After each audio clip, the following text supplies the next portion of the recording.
Hi, I'm Calvin of AJ Ministries. I'm coming to you with another healthy helping of Christ. I want to thank you for stopping by. Tonight we're doing a live stream. The reason being is we're doing a Bible study. My Bible studies are a little different than some of the Bible studies you may have gone to before.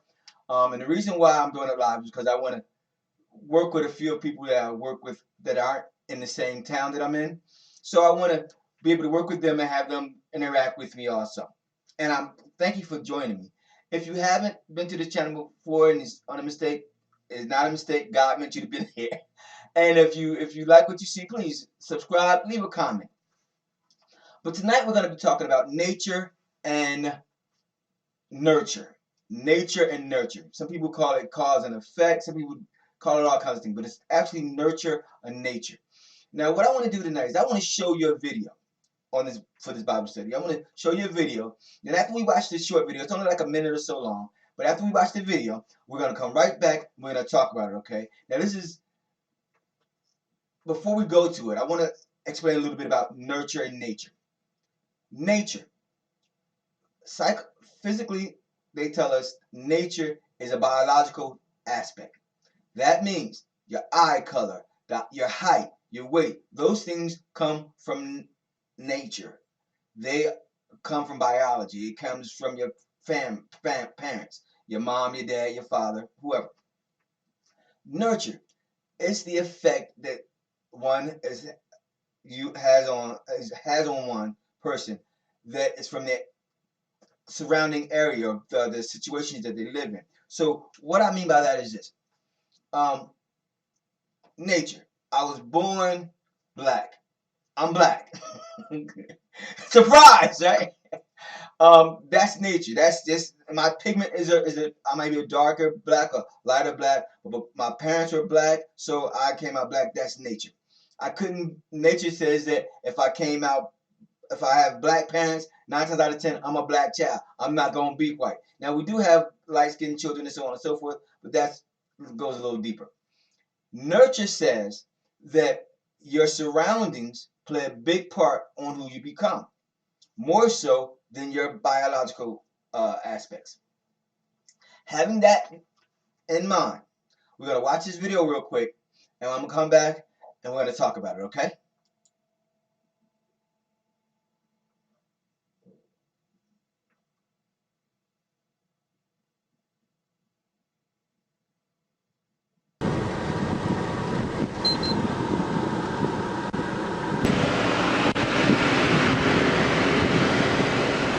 Hello, sir. Yeah. I'm Officer McCann, Lawrence Police Department. The reason I stopped you not wearing your seatbelt, okay? Man. Hey, man. Yeah. Stop. What? Stop. Hey, about seatbelt, bro. I'm moving. My family homeless.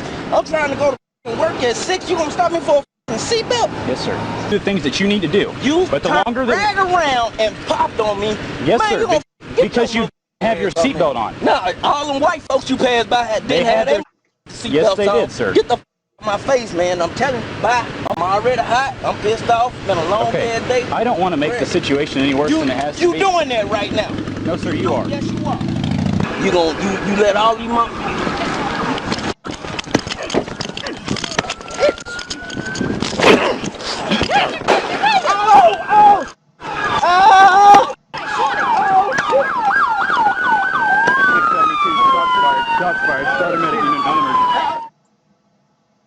Okay. That was not funny. It was crazy to me. But that's my point. What I'm setting up right there, that's my point. My point is this. This man got stopped, a routine stop, for a traffic stop, for a seatbelt. In doing so, because of his actions towards the police officer, he ended up getting shot, still getting the ticket, probably going to jail after he came from the hospital, getting more fines because now he not only had a traffic stop for the ticket, now he's got resisting arrest and probably several attack of a police officer and several other things that the police probably tacked on him as charges. Now, what I'm talking about is this: nurture versus nature. Nurture states that biologically we can't change certain things or that we will act a certain way. Nurture says that our environment dictates how we might act, how we might think, how we might walk. Now, the reason I'm using this as a platform tonight for this Bible study is the Bible says you reap what you sow. It also says, render unto Caesar's what is Caesar's, render unto God what is God's. Now, this whole video is just talking about respect. Simple. See, I don't know about you, but when I get stopped by a police officer, for whatever reason, I have the mindset to be calm, keep everything smooth, do whatever is requested of me until I'm out of that situation. Now, whether he gives me a ticket or not, on that ticket, I have a police officer's badge numbers and all that stuff that I can get from that ticket.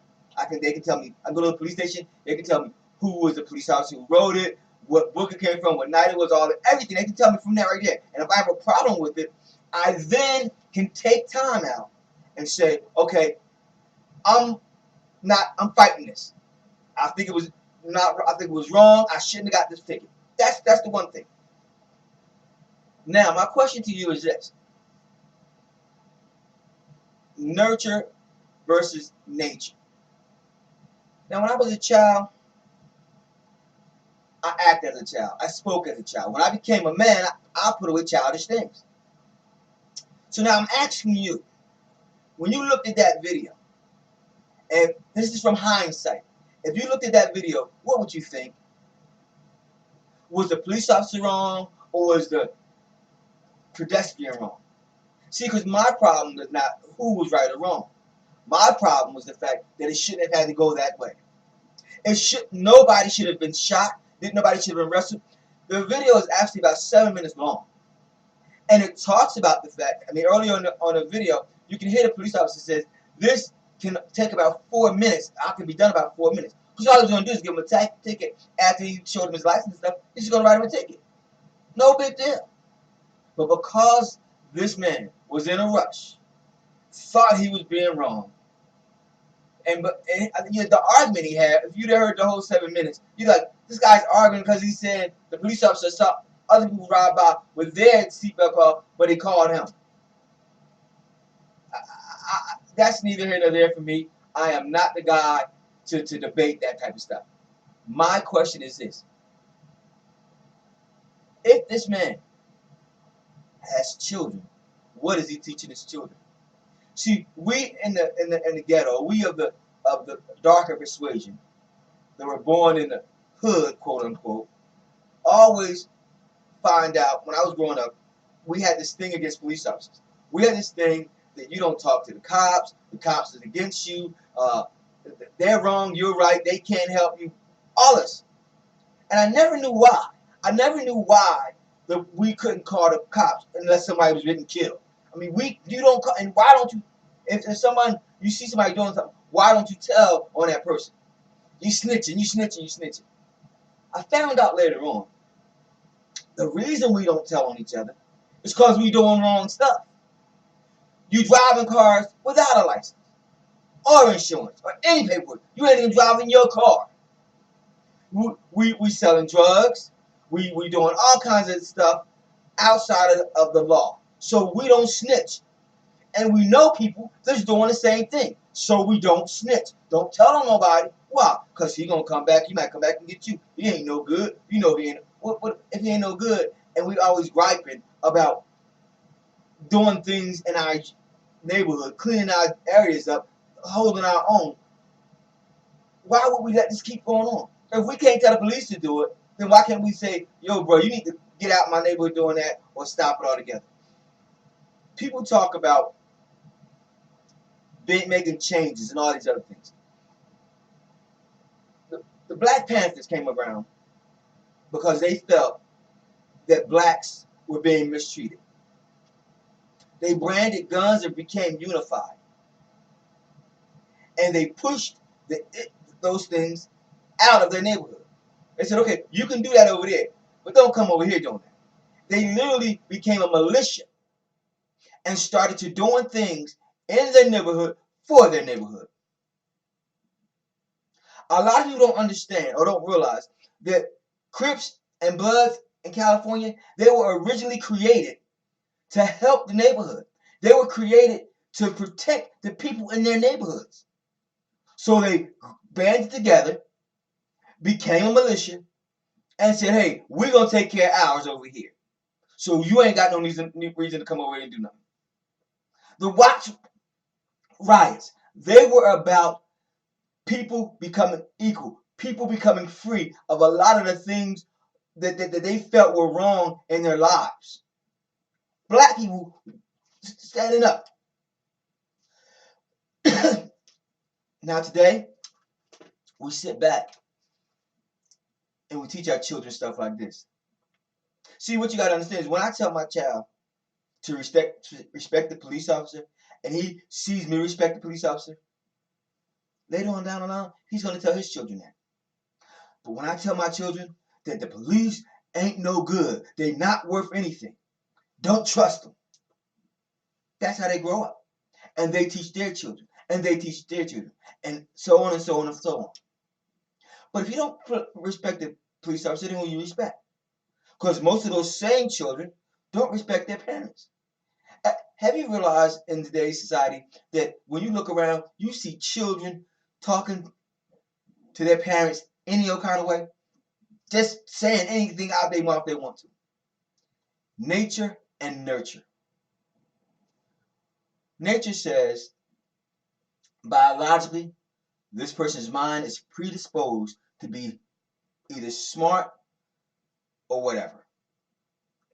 Because of who your parents are, you're predisposed to be tall, short, light, dark. You're predisposed to be smart, to be average. You're predisposed to be that because of your parents. That's what nature says.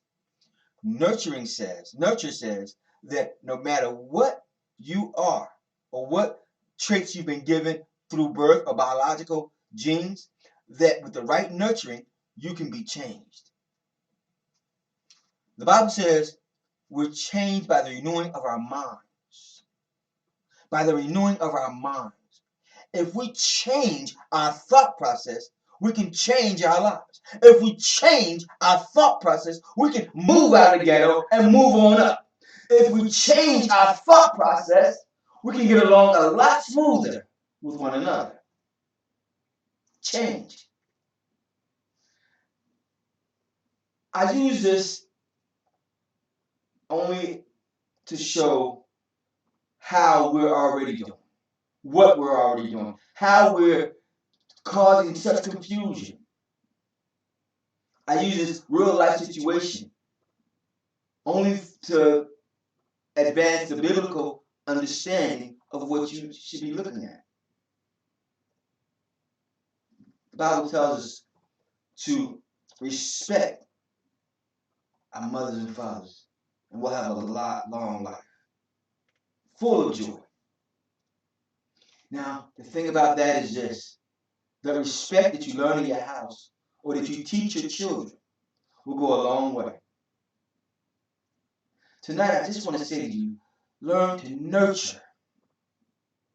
Regardless of what that child might have come out. That child might be short, but he still can be whatever he wants to be. That child may not be the smartest, but with some work and some help, that child can grow to become a rocket scientist. That child may not be that big, but if you feed it and love it and care for it, it can have the heart of a lion.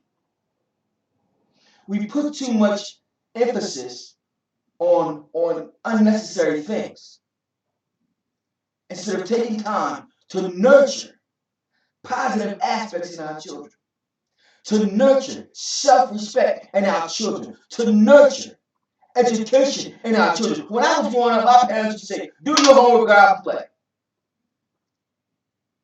That was rule. You do your homework, you go out and play. You be back in this house at a certain time to eat dinner. Period.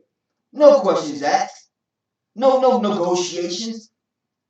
I was in the store the other day and I saw a parent with their child, and she was negotiating with this little boy about a toy.